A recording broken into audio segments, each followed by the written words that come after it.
¿Qué tal? Bienvenidas y bienvenidos a El Derecho y los Derechos en Serio, espacio de reflexión y diálogo sobre democracia constitucional, transformaciones sociales, libertades y derechos. Vamos a estar conversando en esta nueva emisión con una invitada de lujo, una amplia conocedora del tema de los derechos fundamentales y las libertades públicas, al que le hemos dedicado diversos programas en El Derecho y los Derechos en Serio, pero además nuestra invitada posee una amplísima experiencia teórica y práctica en esta materia, porque además de haberse desempeñado por una buena cantidad de años en la Comisión Estatal de Derechos Humanos, es profesora de nuestra Facultad de Derecho y Ciencias Políticas y de su División de Estudios de Posgrado e Investigación, y además es maestra en Filosofía Jurídica y Política Contemporánea. Está con nosotros la maestra María Eugenia Campos Zavala, a quien le agradezco muchísimo, maestra, por haberse dado esta oportunidad de estar con nosotros. La agradecida soy yo. Estoy muy contenta de estar en este programa que ya ha alcanzado pues una muy buena trayectoria, y con usted, doctor, que usted sabe que lo admiro y lo respeto. Así que yo encantada de platicar, además de un tema que me fascina. Así es, y del cual es experta, maestra, y desde luego el respeto y la admiración es mutua, porque se lo he dicho en público y en privado, hay pocas personas tan conocedoras como usted de esta materia. Y si le parece, para ir entrando en el tópico, maestra, me gustaría que pudiera ofrecer a nuestro auditorio un balance con todo este bagaje con el que usted cuenta. Incluso hace poco estuvo en una estancia en Italia realizando trabajos académicos con juristas de talla internacional, empezando con nuestro admirado Luigi Ferrajoli.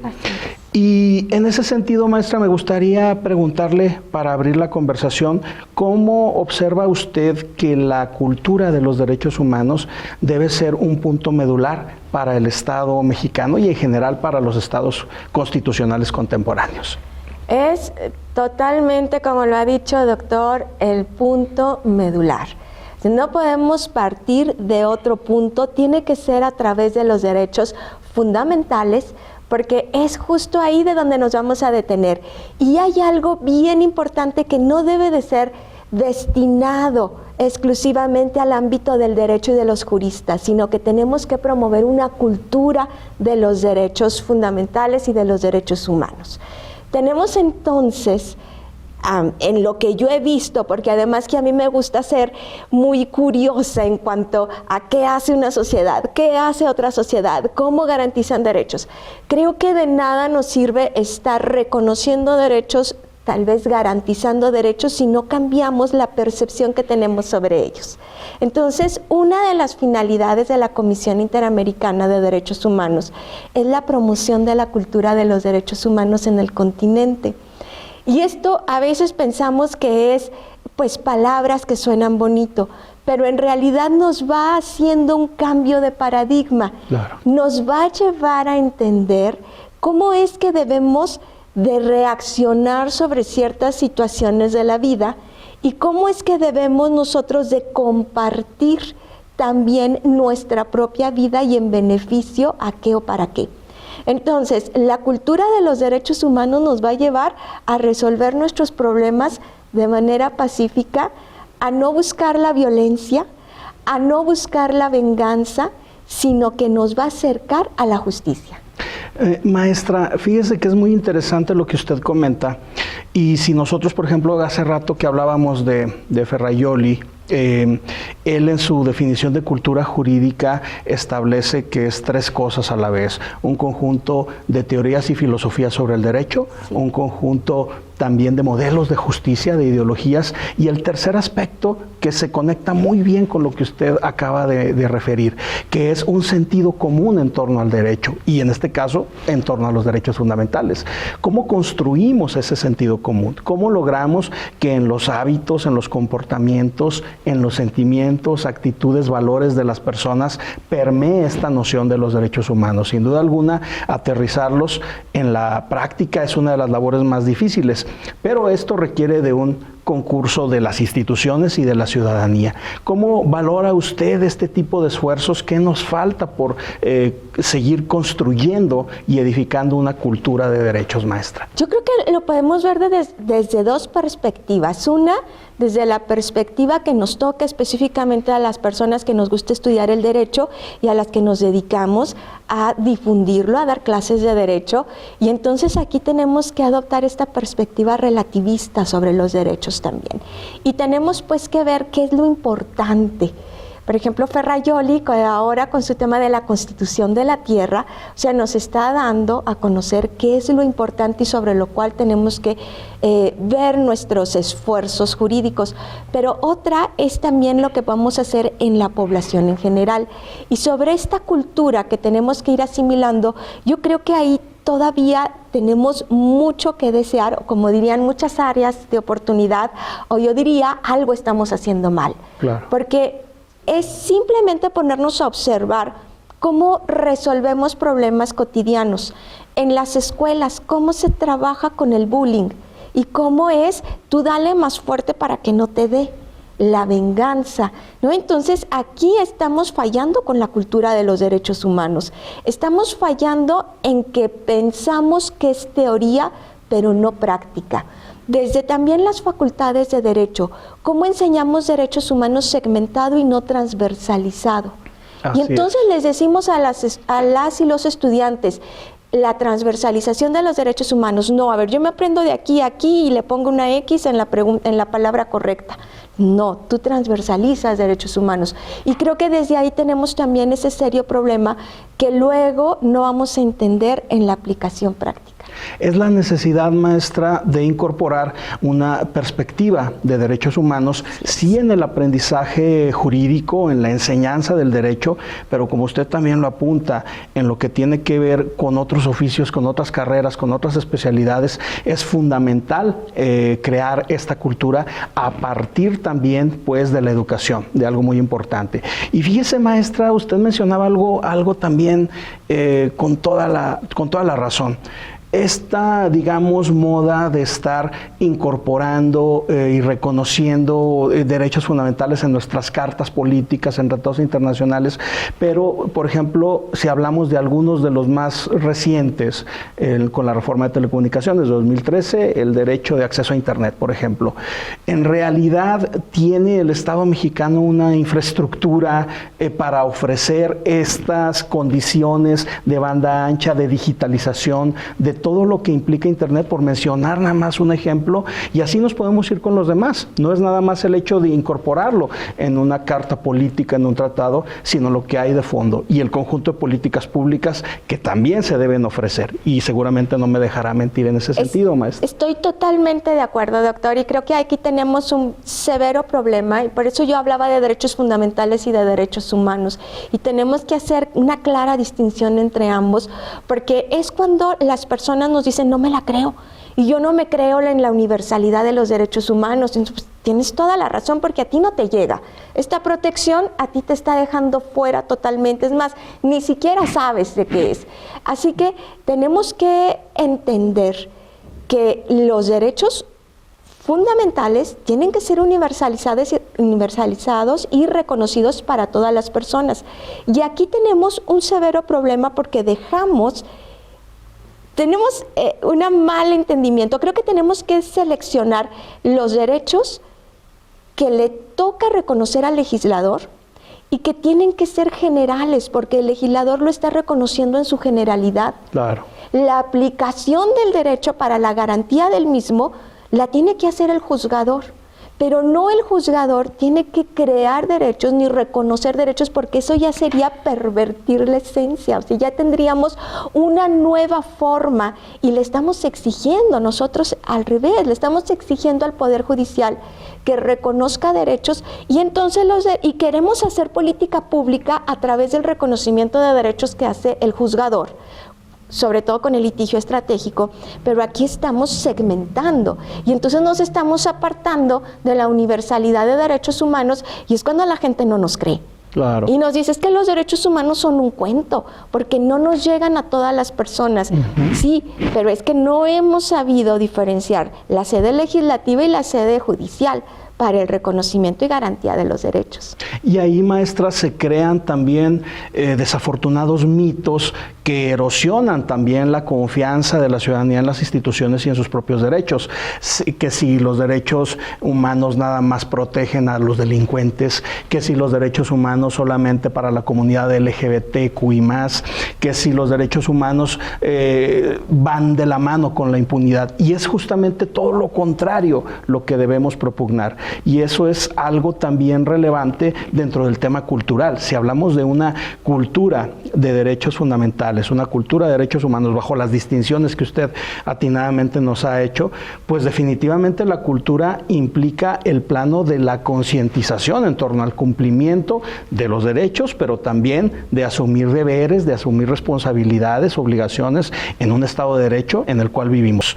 Si lo aterrizamos al caso particular de nuestro país, nos encontraremos con que algunos de estos elementos coyunturales se pueden acentuar, o tenemos nuestro propio contexto y nuestras propias particularidades. Hay distintos indicadores empíricos, no nos da, digamos, el tiempo, el espacio para mencionar todos, pero mencionemos nada más el caso del índice de Estado de Derecho del World Justice Project, en donde México obtiene una calificación de 0.42 sobre 1, algo que comparte la región latinoamericana y que estamos muy rezagados a comparación, por ejemplo, de las socialdemocracias escandinavas del norte de Europa, que obtienen 0.90 sobre 1 al medir instituciones, al medir cumplimiento de derechos, al medir también justicia abierta y otro tipo de tópicos.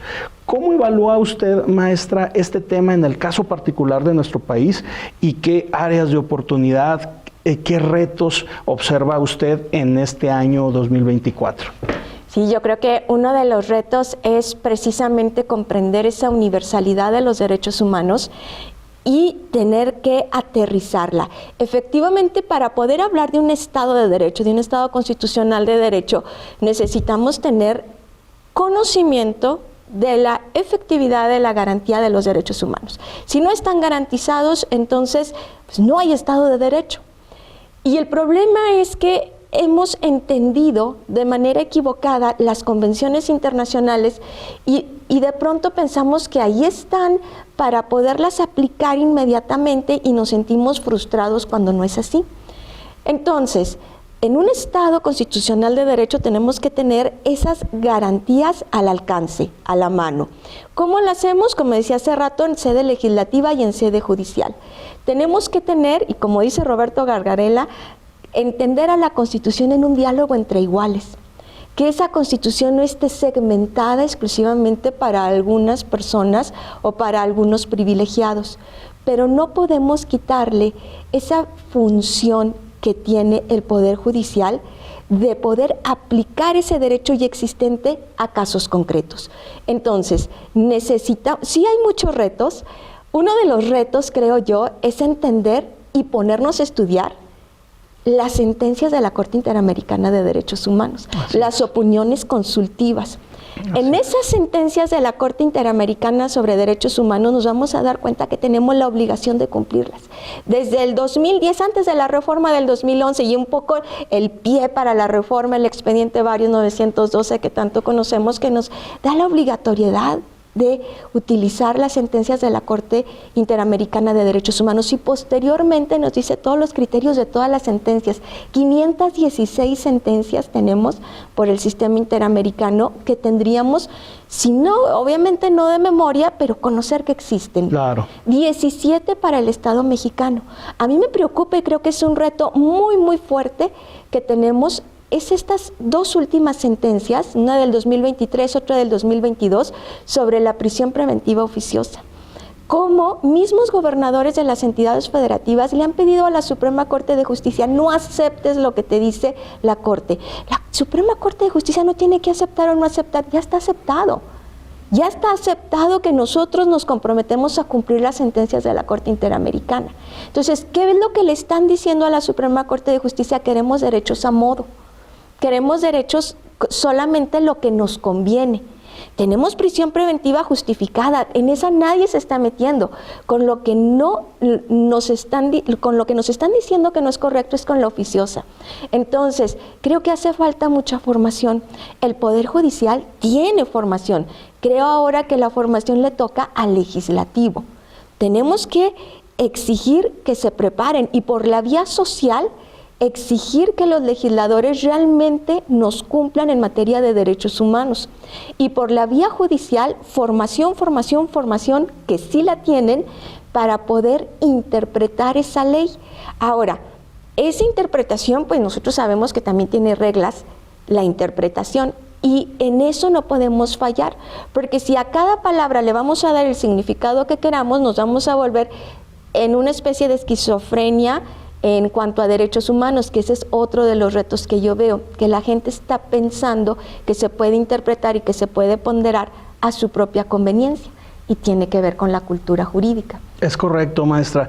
Y fíjese que de manera muy interesante usted hace énfasis en la necesidad de que institucionalmente cada rama del poder público haga lo suyo en términos de una mejor argumentación y desde luego de una mayor racionalidad, por ejemplo, en el ámbito legislativo. Usted lo dice muy bien, lo ha explicado desde hace años, Manuel Atienza, cuando habla de la necesidad de tener una racionalidad en las normas jurídicas, una racionalidad lingüística, una racionalidad incluso ética, que todo conlleve a una mejor argumentación. Y en efecto, ahí es donde nos hace todavía mucha falta. Si en el caso del Congreso de la Unión encontramos rezagos, sí tienen desde luego el Instituto Belisario Domínguez, sí hay en algunos casos una formación, pero vamos, son cuestiones muy aisladas. ¿Qué pasa en el caso de los congresos estaduales? Ahí tenemos también muchísimas áreas de oportunidad y esto es necesario también llevarlo a cabo. Y en otro tema, maestra, que esto quizá no nos alcance para este programa, pero en uno posterior que de antemano le extendemos la invitación para que este sea el primero de muchos donde esté con nosotros. Sabemos muy bien que el Poder Ejecutivo también es creador de normas a través de los reglamentos, a través de las normas oficiales mexicanas, a través de circulares, decretos, que en muchas de las ocasiones también carecen de esta racionalidad legislativa que usted apunta muy bien. Entonces, todo ello nos lleva a hablar de estos elementos deficitarios de la cultura de derechos en México. Y conectando este tema, maestra, con un balance que pueda hacer de la reforma que ya mencionaba usted de 2011 en la materia, para irnos aproximando al final de esta emisión, ¿qué comentario, qué conclusión puede usted ofrecer a nuestro auditorio sobre este tema y de cara al futuro qué podemos mejorar? Yo pienso que la reforma ha sido excelente, ha sido muy buena, pero que sí podemos mejorar mucho en la aplicación de la misma.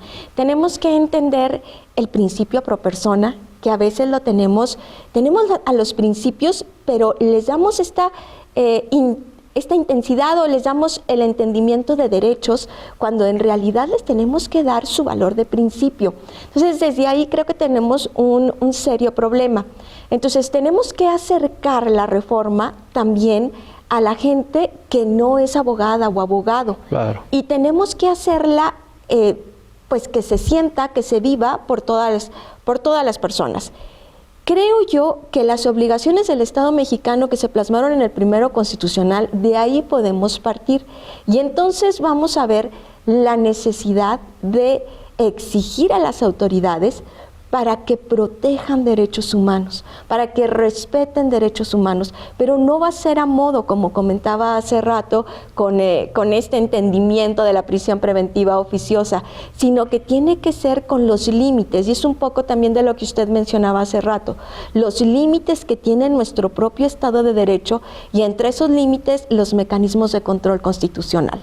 Entonces, estos mecanismos de control constitucional creo que son fundamentales para poder entender que los derechos humanos no van a ser a gusto de quien quiera, sino que hay un proceso establecido y que en ese proceso establecido interviene el Poder Judicial. Y con esto me voy a este tema tan sonado, ¿no?, de proteger o no proteger al Poder Judicial. Pues claro que se tiene que proteger al Poder Judicial, y creo yo que lo podemos ver también como un resultado de la reforma constitucional del 2011, sí, que tenemos que darle esta protección, usted lo menciona muy bien, doctor, a cada una de las entidades, a cada uno de los órdenes de gobierno, y en este caso identificar que el Poder Judicial es el máximo garante de la Constitución, que tenemos un interpretador de la Convención, que la Convención va a ser interpretada por la Corte Interamericana de Derechos Humanos, pero que primero tenemos que ajustar en sede local en México este máximo garante de la Constitución, que va a ser la Suprema Corte de Justicia de la Nación. Yo creo que uno de los retos que quedan pendientes es precisamente la creación de un tribunal constitucional. Un tribunal constitucional que le permita tener más autonomía a la interpretación sobre nuestra Constitución. Y al tener esta autonomía, creo yo que vamos a tener un más claro conocimiento de los derechos fundamentales. Entonces, a mi modo de ver, ese sería uno de los retos, la creación de un tribunal constitucional.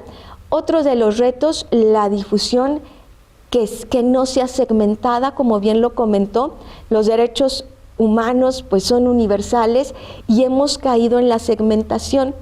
Derechos de las personas LGBT, derecho de tal colectivo, derecho de las mujeres, y nos han llevado a la confrontación.